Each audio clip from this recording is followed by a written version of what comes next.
मुस्लिम विधि का lecture number 11 है आज हमारा, और ऑफिशियल लेक्चर नंबर 150 है आज हम तलाक पढ़ रहे थे। इससे पहले तलाक के प्रकार बताए गए। आप तलाक कितने प्रकार का होता है, क्या तलाक होता है, ये सारे के सारे आपको बताए गए। आज हम डिस्कस करेंगे, ये तो जो तलाक बताएगा इस्लामिक विधि से बताएगा, सारी इस्लामिक विधि से किस तरीके से तलाक दिया जाए, इस्लामिक विधि क्या है ये बताएगा। अब हम उस तलाक की बात करेंगे जो विधि भारतीय न्यायालय में मुस्लिम संप्रदाय के लिए बनाई गई है। उस एक्ट का नाम है मुस्लिम विवाह विच्छेद अधिनियम 1939 ऐसा 1939। तो 1939 में विवाह विच्छेद अधिनियम लाकर सरकार ने एक विधि और ग्राउंड्स बताई कि किन ग्राउंड्स के आधार पर मुस्लिम महिला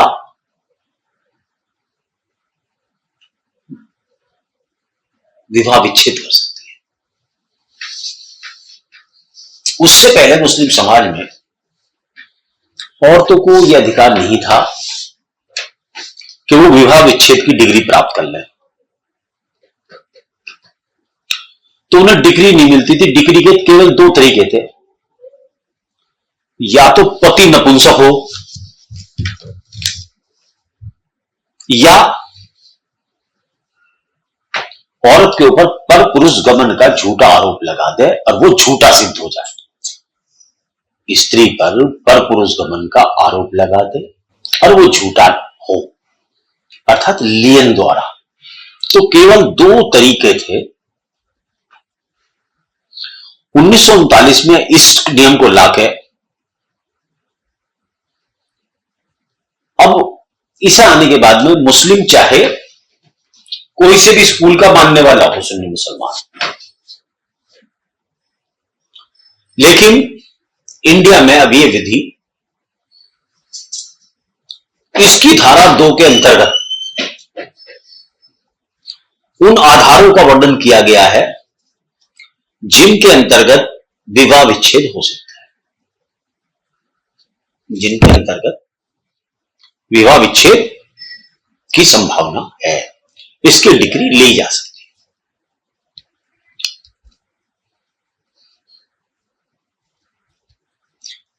तो धारा 2 के अंदर विवाह विच्छेद किया जा सकता है, यह प्रोविजन करता है। और इस एक्ट की धारा 9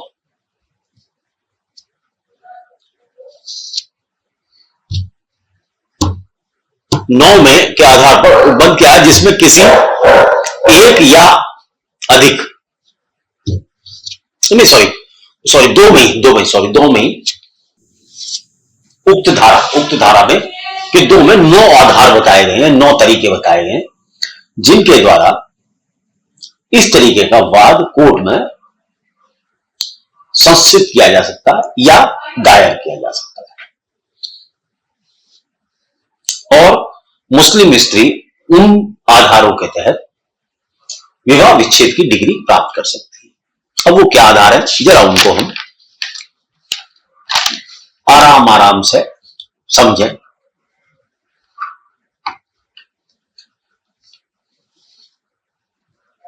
पहले वो आधार बता दिए जाएं, उसके बाद फिर उनका डिस्कशन किया जाए। पति की अनुपस्थिति नंबर 1। नंबर 2, खाने पीने को ना दे पति, भरण पोषण ना करे। 3, पति को जेल हो जावे। 4, स्त्री से संबंध ना स्थापित करे। 4, पति नपुंसक हो, बेकार हो, औरत के मतलब का ना हो। पति पागल हो, पागलपन के कारण।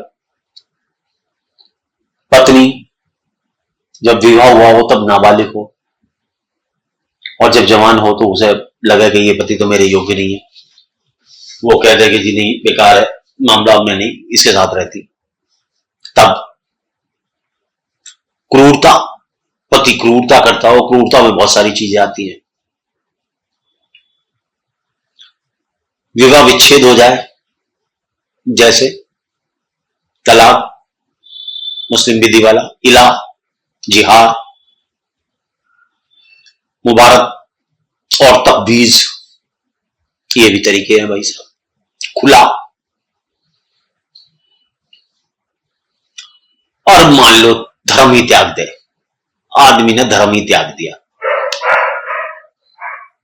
धर्म त्याग दिया, अब धर्म ही त्याग दिया तो फिर क्या रह गया? फिर तो मामला गया सारा, उड़ गया।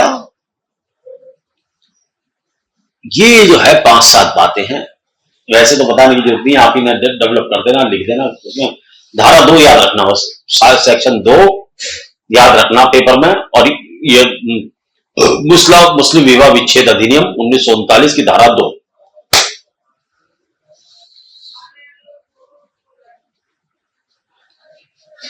अब जनाब जब आई गए हो, बात ही कर रहे हो, तो थोड़ी देर दे ही दो, अभी हम पे टाइम भी बहुत है, आज तो अभी स्टार्ट किया लेक्चर। क्या है? पति की अनुपस्थिति, ये टाइम नोट कर लो। पति 4 साल से लापता है और कोई पता नहीं लगता कि वो कहां है। पत्नी 4 साल तक वेट करती है और वेट करने के बाद में विवाह विच्छेद का मुकदमा दायर कर देती है। पति नहीं आता, अर्थात तलाक की जब डिग्री पारित होने वाली होती तब तक नहीं आता। तलाक क्या कहो मत कहो, इसको विवाह विच्छेद कहो। विवाह विच्छेद की डिग्री जिस दिन पारित होती है उस दिन आता है, नहीं उस दिन भी नहीं आता, तो ये फिर फाइनल हो जाएगी डिग्री। लेकिन जैसी वो मुकदमा डालती है उस दिन आ जाता है, या उसके 6 महीने बाद तक आ जाता है। मुकदमा डालने के 6 महीने बाद तक यदि आ जाता है तो भी श्रीमान जी ये माना जाएगा कि पति आ गया, जानबूझकर नहीं कर रहा था, कोई मजबूरी रही होगी। आजकल तो वैसे भी बाहर घूमने चले जाएं पति, कई बार नौकरी पेशे के लिए जाते हैं, लेकिन उसमें नहीं करती। ये दूसरा ही स्थिति है, ये जहां आदमी जानबूझ के इस तरीके का काम किया, ये उस स्थिति में आएगा। लेकिन अगर मान लो कोई सऊदी अरब चला गया है, या कुवैत चला गया, या कोई वेस्टर्न कंट्री चला गया कमाने के लिए, बाई चांस वीजा नहीं मिला, पासपोर्ट नहीं मिला, तो और पैसे भेजता रहता है, तो मैं नहीं समझता कि नौबत आए। लेकिन एक इसमें ग्राउंड बताई गई, सेक्शन 2 एक्ट ऑफ 1934 रिगार्डिंग तलाक, मुस्लिम विवाह विच्छेद अधिनियम 1939 में सेक्शन 2 के। तो ऐसी यदि स्थिति है तो विवाह विच्छेद की डिग्री डाल सकते। इसमें 2 बातें याद रखें कि तलाक ये डालने के बाद, मुकदमा डालने के 6 महीने के अंदर आ जाए, या जब तक डिग्री फाइनल हो रही है तब आ जाए, तब भी आके कोर्ट को सेटिस्फाई कर दे तो भी कोर्ट उसको मान सकती है, खत्म कर सकती है। नंबर 2, पति की जिम्मेदारी है भरण पोषण देने की, और पति पत्नी को 2 साल तक भरण पोषण नहीं देता और पत्नी है परेशान। ऐसी परेशानी में पत्नी क्या करेगी, आप बताओ, आप ही सोचो। अगर कोई पति इस तरीके की हरकत करेगा तो कोई पत्नी रुकेगी? रोज रोटी पानी की जरूरत है, अर्थात भरण पोषण ही नहीं देता। तो जब 2 साल तक लगातार भरण पोषण नहीं देता, तो ऐसी परिस्थिति में कोई भी स्त्री कोर्ट के अंदर जाकर मुकदमा दायर करके तलाक ले सकती है, या विवाह विच्छेद करने की डिग्री हासिल कर सकती है 1939 के इस अधिनियम के तहत। लेकिन इसके अंदर एक वाद दाखिल करना होगा, ऐसा नहीं हो सकती है। 3, पति अपराधी किस्म का हो या चलो अपराधी ना हो, वैसे तो अपराधी की सजा होती है, और उस अपराध के सिलसिले में उसे सजा हो जाए 7 साल तक की। यदि उसे 7 साल की सजा हो जाती है तो ये जो उपबंध है, ये जो एक्ट की धारा 2 है, वो पति को अवसर देती है कि वो, सॉरी, पत्नी को अवसर प्रदान करती है कि वो यदि चाहे तो किसी अन्य व्यक्ति से निकाह कर सकती है, लेकिन विवाह विच्छेद की डिग्री लेकर।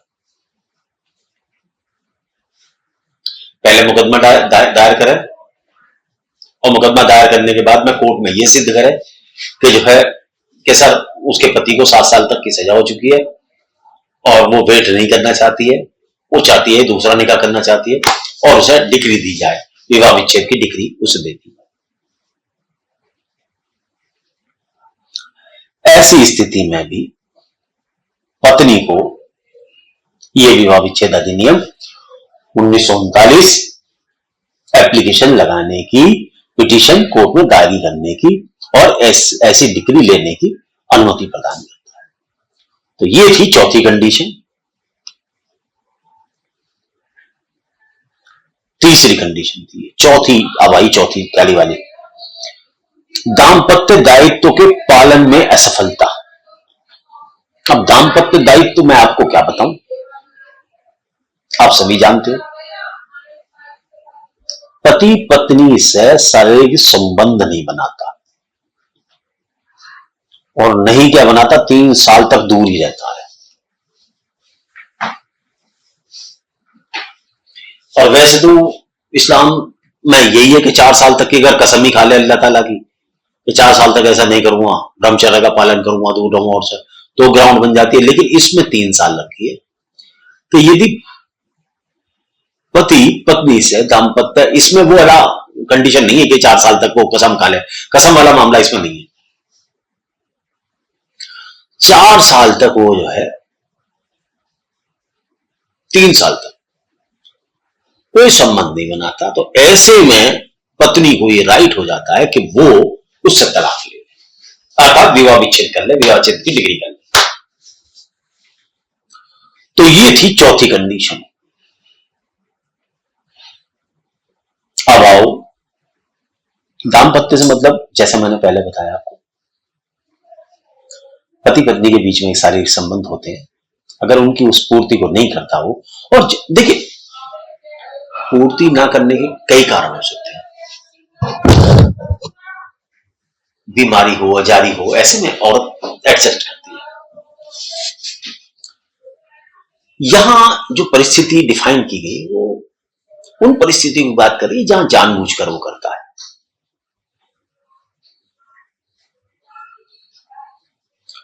जहां नफरत का भाव है, ना बीमारी अजारी है, तो आदमी एडजस्ट करने की कोशिश करता है।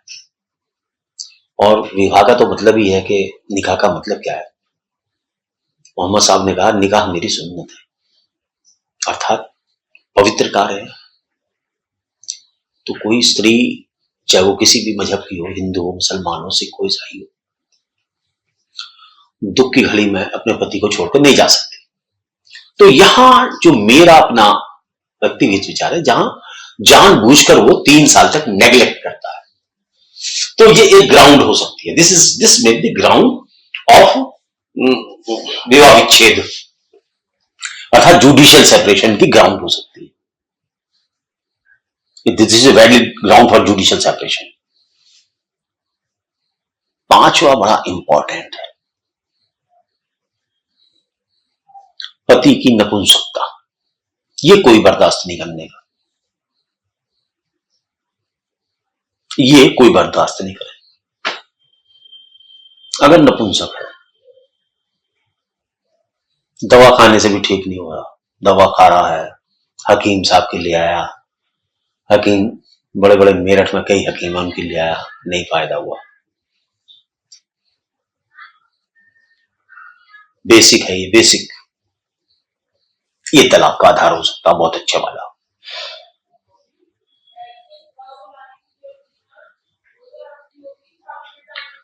इस पर भी तलाक हो सकता है।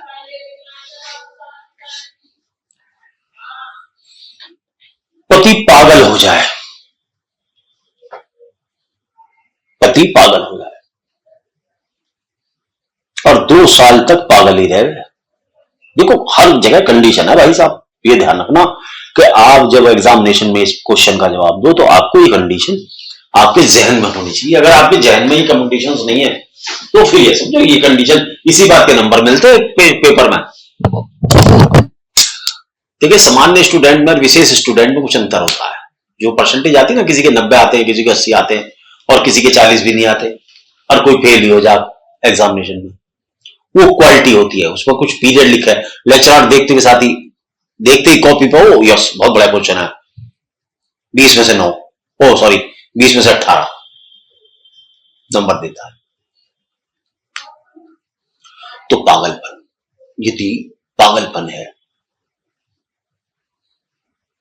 और 2 साल से परसिस्टेंट पागल है, बिल्कुल आक्रामक हो चुका है, कोई लाइफ की सिक्योरिटी नहीं है, किसे मार दे किसे क्या कर दे, ऐसे में भी judicial separation under section 2 of divorce act 1939 में हो सकता है।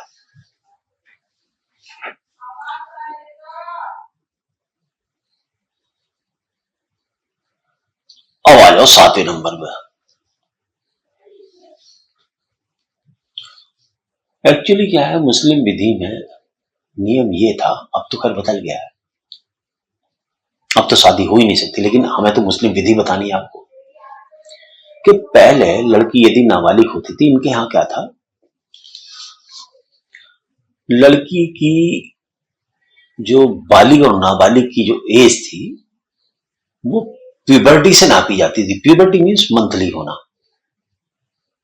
जैसी उसे लड़की को प्यूबर्टी हो गई, अर्थात उसे ये मान लिया था बालिग हो गई, मंथली हो गई, उसको महाबाली भी कहते हैं उसको,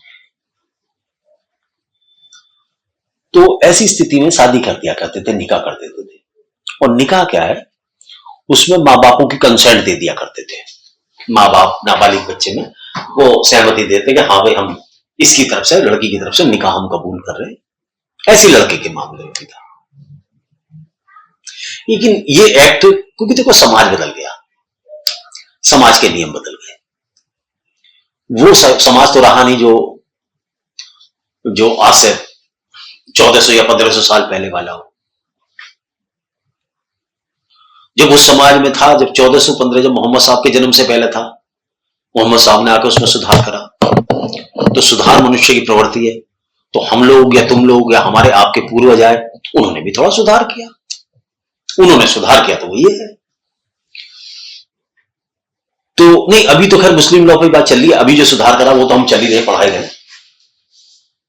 तो उसमें क्या कि जैसी लड़की को नाबालिग की शादी हुई, पिताजी ने कर दी, जैसी लड़की बालिग होती है अर्थात 18 साल की आयु प्राप्त करती थी, तो वो कह सकती थी कि मैं इस शादी को नहीं मानती, मेरी नजर में शादी नहीं है और मैं इसे पसंद नहीं करती लड़के को, मैं शादी से सहमत नहीं हूं। यही राइट लड़के को भी दिया हुआ है अगर नाबालिग हो उस समय वो तो। लेकिन कंडीशन ये है कि ऐसे विवाह 15 साल से कम की उम्र में हुए तब की बात है ये। अगर 15 साल से कम की लड़की हो और मां बापों के द्वारा कंसेंट दी हो, तब के लिए ये कंडीशन नंबर 7 आती है, अदरवाइज नहीं आती गुरुजी। तो 18 वर्ष की आयु होने पर वो पति को अस्वीकार कर सकती है, लेकिन मैरिज कंज्यूम्ड नहीं होनी चाहिए। अगर मैरिज कंज्यूमेटेड हो गई तो फिर ये कंडीशन नहीं वैलिड है। अगर लड़की ने उसे अलाउ कर दिया अपने साथ सेक्स के लिए तो ये परमिटेड नहीं है। फिर अगली ग्राउंड आती है, ये सेक्शन 2 की 7वीं ग्राउंड थी जो मैंने आपको, आधार है जो बताया आपको। अब आता है 8वां, क्रूरता। कभी आप पुराना आईपीसी पढ़ा हो तो उसमें एक सेक्शन है 498A, उसमें वर्ड क्रूरता अर्थात क्रूरल्टी की डेफिनेशन दी गई है। उसमें क्रूरल्टी की डेफिनेशन दी गई है। तो एक डेफिनेशन इस क्रूरता में भी दी गई है।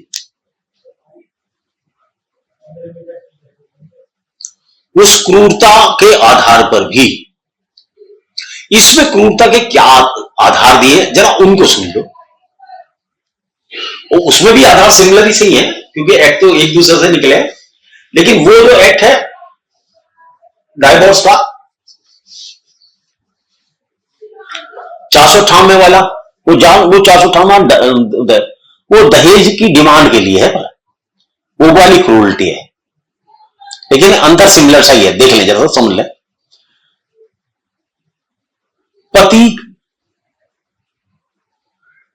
का गलत औरतों से संबंध है, अर्थात वुमनाइजर है, औरतों का शौकीन है, नई नई औरत चाहिए उसे। ऐसे पति से पत्नी क्रूरता है, ये एक प्रकार की एक स्त्री के प्रति ये क्रूरता है। जब पति 20-20 औरतों से, 10-10 औरतों से, 5-5 औरतों से या एक्स्ट्रा मैरिटल रिलेशनशिप रखता है तो इट्स अमाउंट क्रूरल्टी। क्या है? क्रूरल्टी। निकाह का फिर मतलब ही क्या रहेगा? जब आपका निकाह हो गया तो आपको आत्मसंयमित होना चाहिए, परिवार में रहना चाहिए। और ठीक भी है, आप वहां से बाहर से जा रहे हो, एड्स ले आए उस बेचारी के साथ, तुम तो मरोगी, तुम्हारा तो अम्यूजमेंट हो रहा, दूसरी मर जाएगी, उसे भी एड्स करोगे। नहीं ले आए तो सिफिलिस की बीमारी ले आओगे। सैकड़ों बीमारियां हैं, वो आपने लाके उसे छोड़ दी, वो खुजाती भी रह जाए आदमी। सिफिलिस गुप्त रोग ले आए आप, उसे दे दोगे, तो ये भी एक ग्राउंड है क्रूरता। ये क्रूरता में से शामिल है। पर औरत गमन, पीटना, आप जब मौका लगे मारा पीटी मारा पीटी मारा पीटी मारा पीटी, आपका ये धंधा, आप रोज पीट रहे हो उसे, ये भी क्रूरल्टी है। अब पति ये कहता है कि जा तू वैश्यावृत्ति कर ले और कमा के ला, ये भी क्रूरल्टी है।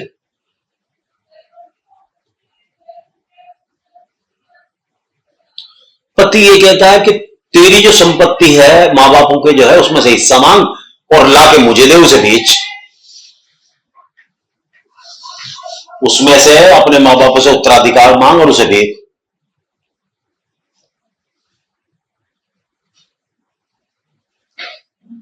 तो ये भी क्रूरल्टी है जनाब अली। तो क्या है ये, इस पर भी पिटीशन दायर कर सकती है वो। औरत को 5 वक्त की नमाज पढ़ने की आदत है, 5 वक्त नमाज पढ़ना चाहती है, कलियर शरीफ जाना चाहती है, उर्स पे जाना चाहती है, वो अजमेर शरीफ जाना चाहती है, या नहीं चलो वहां नहीं जाने देता, मत जाने दे, कोई बात नहीं, तेरी मर्जी है। बंबई जाना चाहती है हजरत अली साहब की दरगाह पर सब नमस्कार करने, नहीं जाने देता, चलो कोई बात नहीं, नमाज पढ़ने से रोकता है। रोजा रखना चाहती है, रोजे नहीं रखने देता, उसके धार्मिक अकीदों पर चोट पहुंचाता है, उसे धार्मिकता का पालन नहीं करने देता, तब भी डाइवोर्स की ग्राउंड हो सकती है, अर्थात जुडिशियल सेपरेशन की ग्राउंड हो सकती है। अगली पे आ जाओ साहब, कई शादी कर रखी है जनाब ने, मान ही नहीं रहे, धड़ाधड़ मैरिज करे, चल मैं मैरिज कर ले लड़की, औरत को कोई भी दिक्कत नहीं, और जो उसके राइट्स हैं, जो उसकी इज्जत है, जो रेस्पेक्ट है, जो सुख है, उसके खर्चे उसे कौन देगा? वो नहीं देता,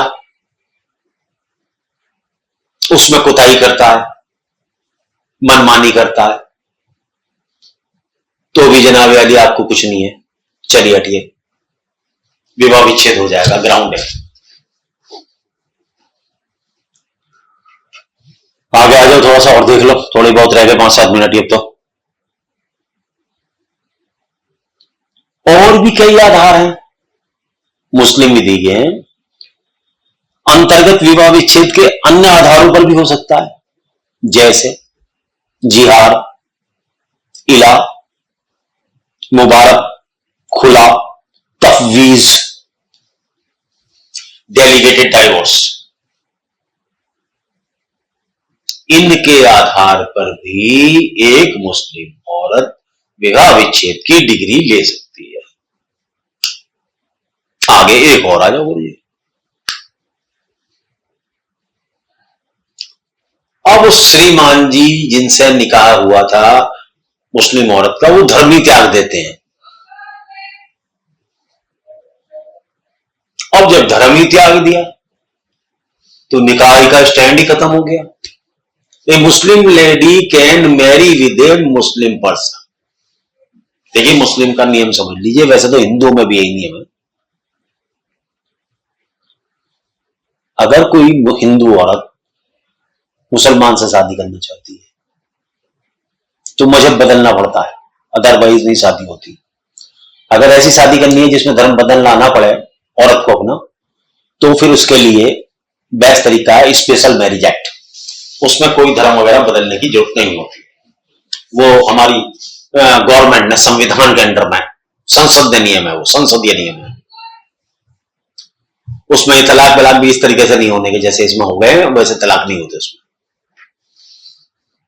तो आप स्पेशल मैरिज एक्ट से करें। लेकिन यहां यदि वो धर्म त्याग के मुसलमान ही नहीं रहा, तो फिर लेडी कह सकती है कि नहीं, मैं गैर मुस्लिम के साथ नहीं रहना चाहती, मैं तो इस्लाम जिसने अपना रखा उसकी पत्नी रहना चाहती हूं। ऐसी स्थिति में भी एक लेडी को सेक्शन 2 विवाह विच्छेद अधिनियम 1939 आधार देता है, ग्राउंड देता है। अब जरा सा ये आ जाओ कि विवाह विच्छेद से होगा क्या। विवाह विच्छेद तो हो गया, उसके क्या इफेक्ट आएंगे। विवाह विच्छेद की सबसे बड़ी खासियत तो यही है, जैसी विवाह विच्छेद हो गया, आपका दूसरे निकाह का राइट स्टैंड कर गया, और जो मेहर है वो तत्काल देय हो गई। पहली बात तो दूसरा निकाह का अधिकार, मेहर का अधिकार, उत्तराधिकार की समाप्ति, अर्थात कोई किसी का उत्तराधिकारी नहीं, किसी को एक दूसरे की प्रॉपर्टी में उत्तराधिकार नहीं मिलेगा, खत्म उत्तराधिकार। रिलेशनशिप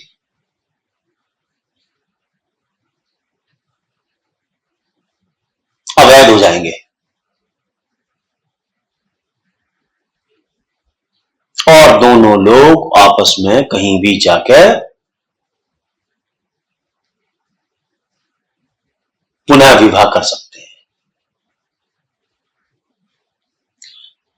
तो ये था